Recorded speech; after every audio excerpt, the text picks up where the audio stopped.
If you're there in 1 Kings 18 and 41, can you indicate with amen? And the King James reads this way, and Elijah said unto Ahab, get thee up,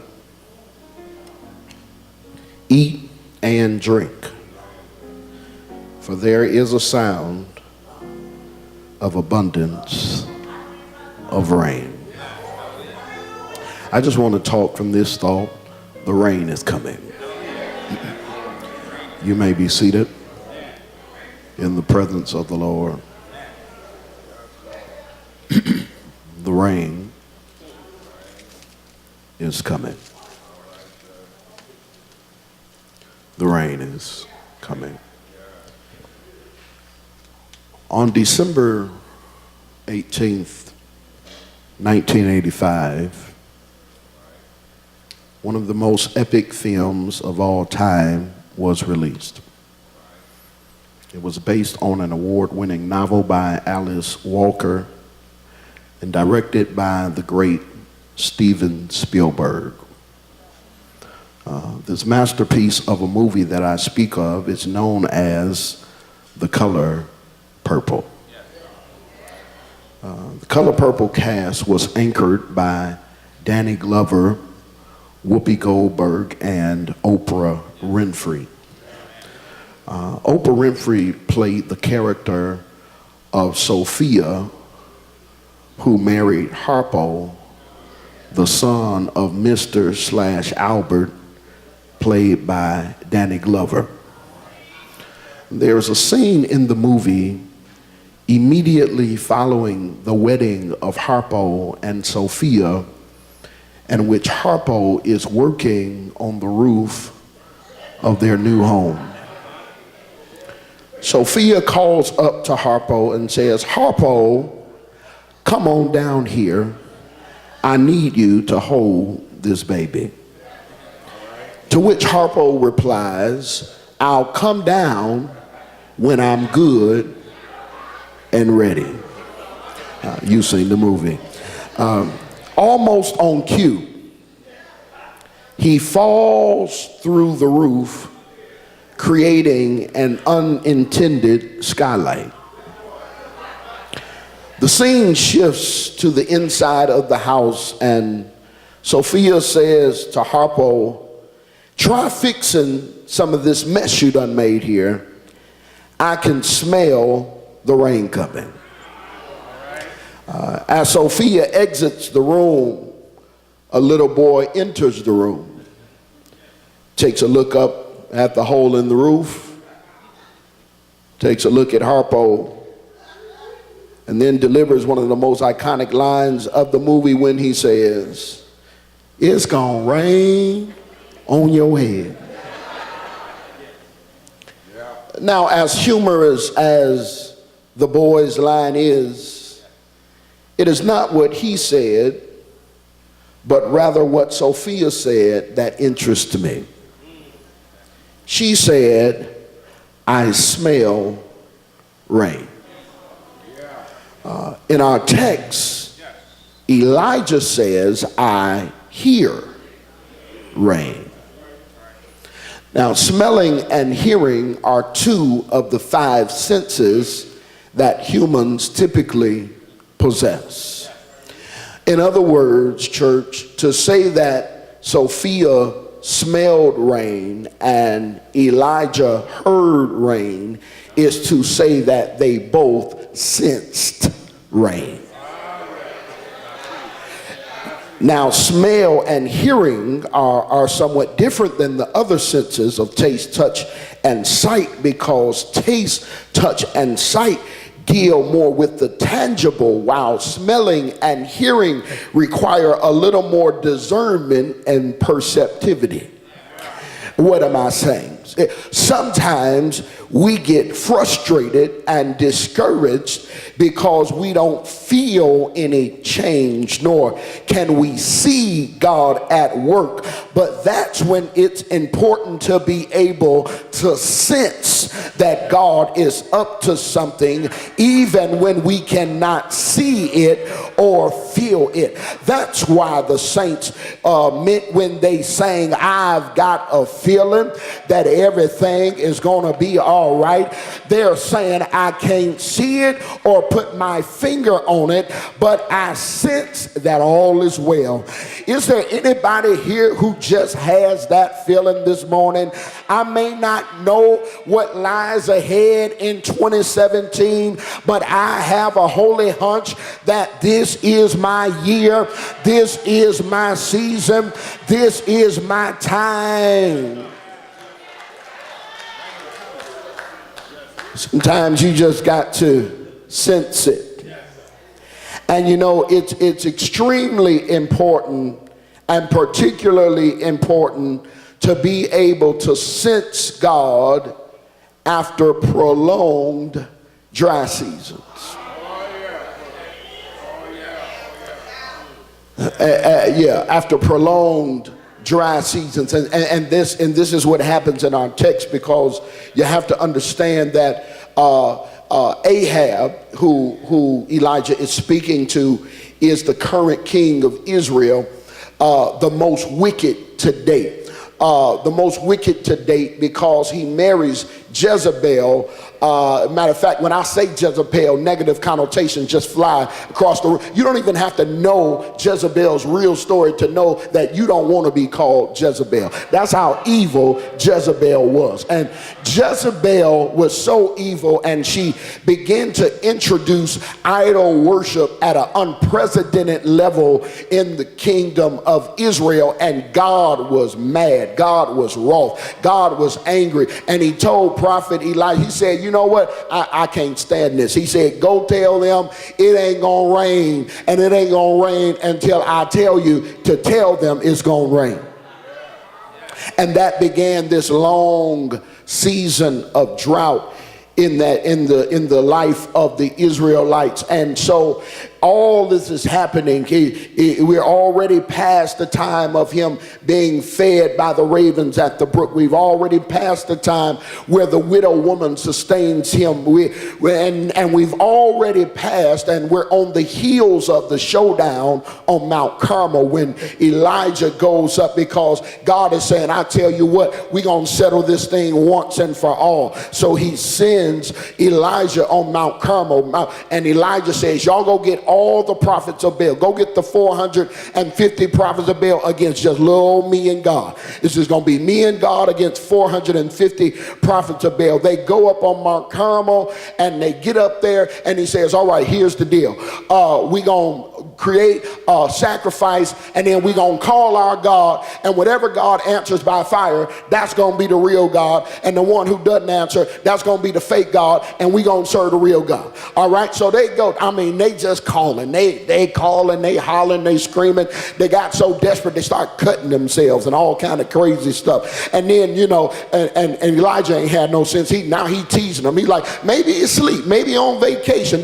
Call him loud, or call him, maybe he didn't hear you the first time. He is messing with them now, because he know they was dealing with a fake God. So he said, all right, y'all done enough. Y'all, it's the morning, the evening done passed, and y'all still calling, still no answer. He said, let me show you what a real God will do. He said, go get some water.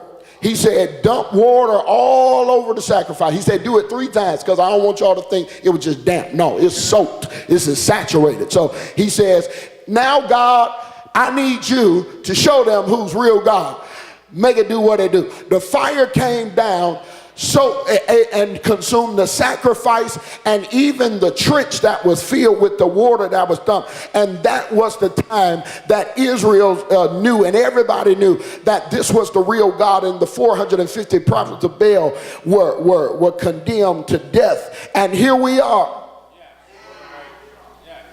Here we are now after this long season of drought, after this long combative season between idol gods and the real God, and God has now established himself once again and reclaimed his title as the real God and shown himself as the only true and living God. And here it is that he senses rain. It had rained in a long time, but he senses. Right, listen, I don't care how long you've been in a situation. Don't let your situation take away your ability to sense God. I said something and you missed it. I said, I don't care how long you've been in your situation. Don't allow your situation to take away your ability to sense God. Because I would tell you, and some of you around you can tell other folk, that it is your ability to sense God that keeps you sane when things ain't looking that hot. When you can't feel what God is doing, when you can't understand what God is doing, yet you can sense that God is behind the scenes of my life working on something awesome. I don't know what it is, but can somebody receive that word today? I know you can't understand. I know you what he's doing. I know you can't see what he's doing, but can you receive that God is behind the scenes right now already working out the fine details of your life? Don't ever let your prolonged drought take away your ability to sense God. He says, I hear the sound of an abundance of rain. Now, some of us don't like rain much. No, you don't, because it messes up our hairdos and leaves water spots on the car, and you understand. So some of us don't like rain much, but you got to understand that rain has some great benefits. I just want to give you a few benefits of rain. I'm being my seat. With rain, Bishop, comes at least 3 benefits. Can the church say 3 benefits? First benefit of rain is that it cools the climate. It cools the climate. If you've ever spent considerable time outside on a hot day, you understand that after a while, the heat can have a draining effect on you. It can lead to heat exhaustion and even heat stroke, which is potentially fatal. However, when the climate gets too hot, rain has a way of cooling the air just enough to make conditions bearable. For many of us, 2016 brought the heat like never before. And some of us are still feeling the impact. Somebody's saying, I'm just exhausted. And I don't even know how much longer I can keep going like this. But I thank God that he knows just how much we are able to bear. And I know many of us have been in what seems like one scorching hot situation after another. But in this season, God is sending a cooling rain that is going to refresh and rejuvenate you so that you may run and not be weary and walk without fainting, because this is not the time for passing out, but this is the time for pressing on. I said something and you missed it. I said this is not the time for passing out, but this is the time for pressing on. Encourage a couple neighbors around you. Tell them press on, press on, press on, press on, press on. Now, I know you're tired. I know you're exhausted. I know you're drained, but the rain is coming.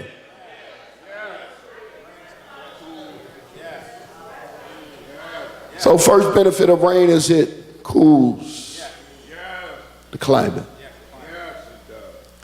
But then the next thing that rain does, it sanitizes our surroundings. It sanitizes our surroundings.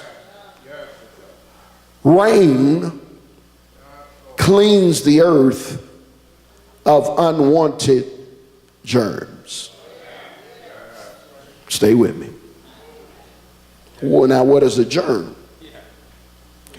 A germ is a microorganism that causes disease.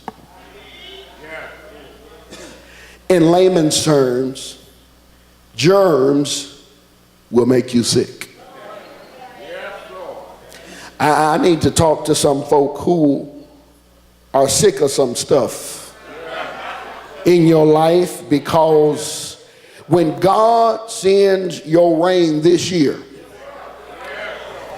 there's going to be a washing away of some things and some people that you have grown sick of. Is there anybody here who can thank God for a washing away of some germs? Listen, some people in your life don't mean you no good. They just a germ. And if you ain't sick of them, you will be, because a germ can't help it. A germ does what it does. It makes you sick. But God says, I'm about to send a rain that's going to sanitize your surroundings, and the things that would have made you sick, the things that would have taken you down, the things and the people that would have afflicted you and inflicted you. He says, I'm going to let a rain just wash them away.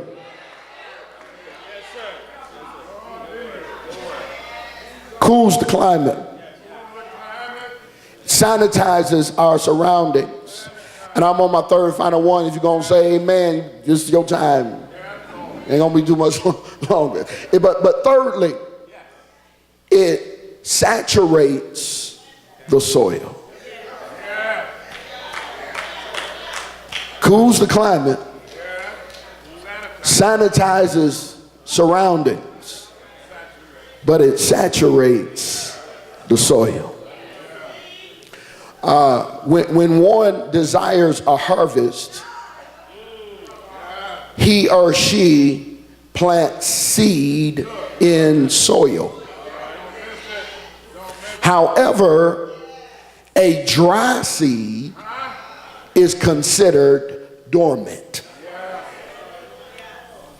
This means that the seed is inactive. Can the church shout inactive? And all that is typically needed to bring a seed to life is water. Y'all ain't happy. Can I talk to those of you who have been planting seeds over the past several years, and you've been waiting patiently on your harvest? Can I tell you, don't be discouraged, my sister. Lift up your head, my brother. I am here to announce to you that the Lord of the harvest is sending a rain that is going to wake up every dormant seed in your life so that your harvest can spring forth. The devil tried to convince you that you sowed that seed in vain. He tried to convince you that the enemy has plucked it up. No, that ain't the problem. Sometimes your seed was just waiting on the right rain. And God sent me here in a prophetic way to announce to you that 2017 is the year for you to get the rain that's going to wake up your seed so that you can walk in your harvest. Somebody ought to give God a praise for being God enough to wake up the dormant seed in your life. Can somebody high five somebody around you and tell them it's harvest time, because my rain is coming, my seed is coming. Thank you, William Murphy. This is my season for grace and favor. This is my season to reap what I have sown, because I've got a seed in the ground and everything is about to work together for my good. Is there anybody here that can thank God for activated seeds, for activated blessings, for activated increase? God is waking up what he promised you. He's waking up that thing that you sowed for years ago, months ago. He's saying, I have not forgotten about you. I was just waiting on this season, because this is the season that I have commanded your rain.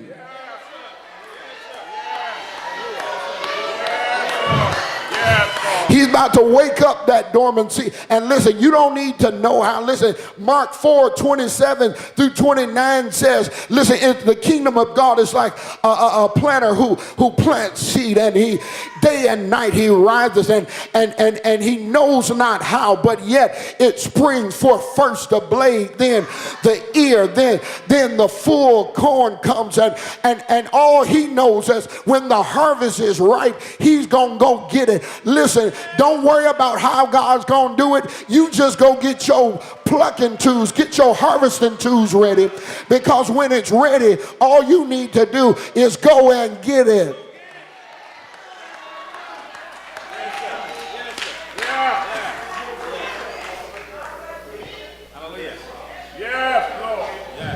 I'm done. Thank you, Lord. I'm done. Thank you, Lord. Yeah. I got one more thing to say. I am here as your ecclesiastical weatherman to tell you that your extended forecast for 2017 is heavy rain. That's all I came to say. That your extended forecast for 2017 is heavy rain. It's heavy rain. Is there anybody here that can thank God that the rain is coming? That's your extended forecast. No, it's not just going to be a drizzle here and there, but it's your extended forecast. Somebody say, this time next year it's still going to be raining.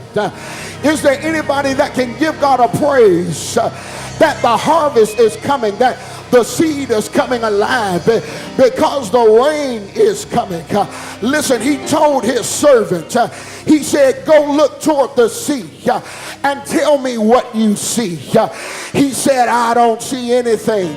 He said, no. He said, go back. Matter of fact, he said, go back 7 times. This is 2017.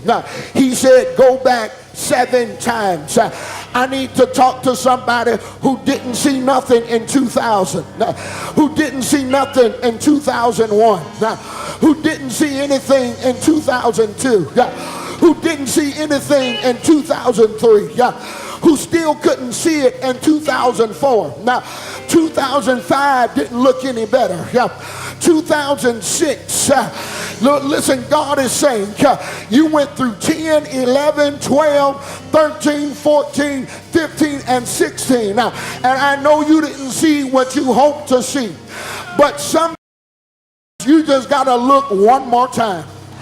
Can you encourage your neighbor and tell him, are you willing to look one more time? When he went back that 7th time, he said, I do see something now. He said, I see a cloud about the size of a man's hand. And how many know it don't take God much to let the rain fall in your life? Don't worry about how small the cloud is. The fact that it's a cloud at all says that there's rain in your vicinity. Some of you are looking and seeing what God is doing, and you don't think it's big enough yet. But the blessing wasn't on the bigness of the clouds. It was on the bigness of the God who put the cloud in the air. And as long as you have a big God, you don't have to worry about a big cloud, because God is able to make it rain in your life, whether the cloud looks great or not. Somebody needs to lift your hands and say, Lord, I'm ready for the rain. Lord, I'm ready for the rain. Go ahead and send the rain. I've been waiting on it. Go ahead and send the rain. I've been praying for it. Go ahead and send the rain. I've been fasting for it. Go ahead and send the rain. I've been looking for it. I've been anticipating it. And I believe that this is my time. This is my season for rain to fall in my life. The rain is coming. The rain is coming. The rain is coming. It's going to rain in your family. It's going to rain in this church. It's going to rain on your job. It's going to rain on your children. It's going to rain on your significant other. It's going to rain on your business. Somebody say, Lord, let it rain. Somebody give them worship now. I need some people with a spirit of expectation to give them worship now. Somebody that has a sense that God is up to something. Somebody that has a Sophia spirit. You can smell it. Somebody with an Elijah spirit. You can hear it. Is there anybody here that can say, I don't know when it's going to fall, but I believe the rain is coming?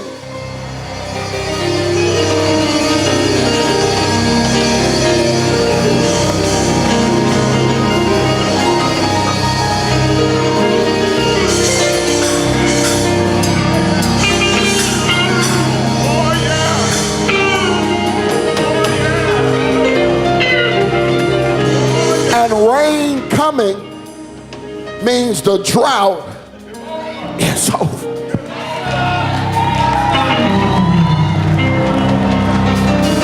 Rain coming means the drought is over.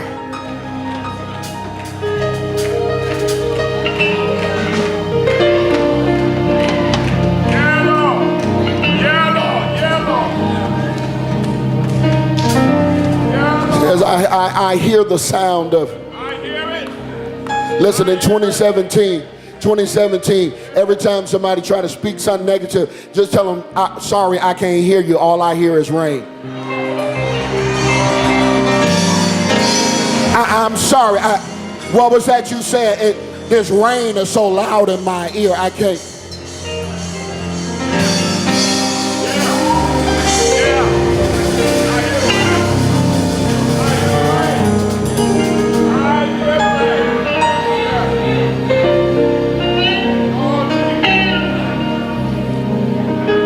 The rain is coming.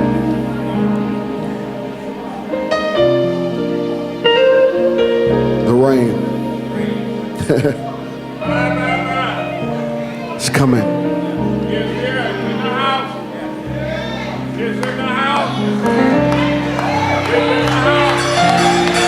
Hallelujah.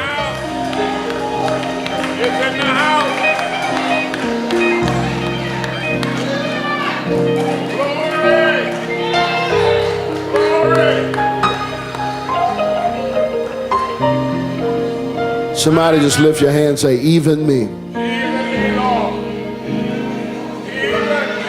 Let some drops. Even me. Sometimes my attitude ain't right, but even me. Sometimes I don't serve you like I should, but even me. Sometimes I'm hitting and missing, I'm just tell the truth, but even me. Let some, I hear you're scattering. But you know, God saying, listen, I'm about to elevate you from a scatterer. The text says, in a different translation, he said, I hear heavy rain.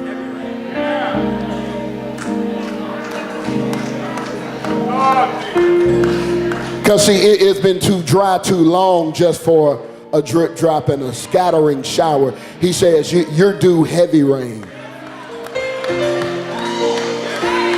Who am I talking to? God says you're due a heavy rain. Much as you've been through, you're due a heavy rain. Is that much hell as you've dealt with and endured, you're due a heavy rain. As much as you have sacrificed, and God says you're due a heavy. Just clap your hands all over the building. Thank him for what he's doing. If you will be so kind as to stand all over the building wherever you are. We open the door, or Jesus already opened it, but we announce and remind you that the door of the church is open.